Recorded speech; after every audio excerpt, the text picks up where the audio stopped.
All right, the next one is Fitz. What's up, Fitz? He says, thanks for always answering questions on Hump Day. It is appreciated. When we add new sites like Flick or Nimbus or any other new sites, how do we add them same as for ad ID pages on Amazon S3?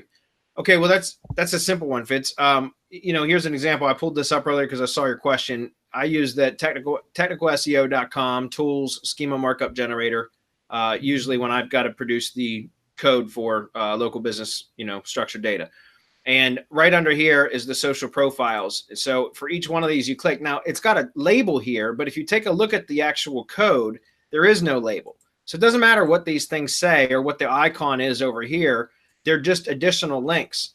So when you, and I know it's probably small on your screen, guys, but if I were to take this code, and I didn't grab all of it, but let's just take this code for a minute and pretend that it was already all filled out with the information that I was going to, let's zoom in on this for a minute. Give me a minute. Okay. So all you got to do is right here would be your same as URL, right? So just HTTP, same as URL, right? So all you would do is just add more of these, right? So just, it's a tab, then it's quote, your URL, end quote, and in a comma, and you leave the last comma off the last same as URL in that section of code. I'm not a coder, so I don't know what all that shit's called. I just know how to fumble my way through this stuff when needed. So my point is, you can add as many here as you want. Now, I typically recommend just adding tier 1 branded profiles. Citations can work too, but I usually will only add the top level, like the citations that are really powerful.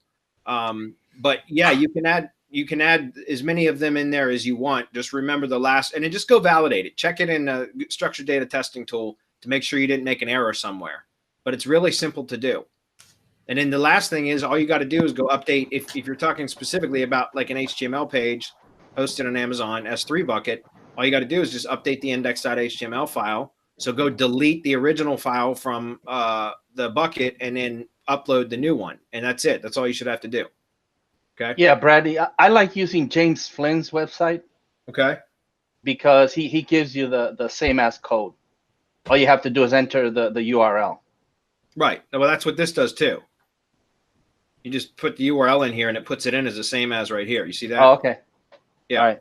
Yeah. Yeah. All I was saying was there's a limited number of here that they'll give you. So like, even if I checked all of these, and these are the fields where you enter the URL in, and it will, populate over here, but there's a limited number of fields. So if you have more than that, all you got to do is just copy the code, put it into a notepad file, or use Notepad++, and it formats it better. And then you can actually just copy, this and paste it in underneath and just keep adding as many as you want. It's real simple. It's not something that should be difficult. So, all right. Good question, Fitz.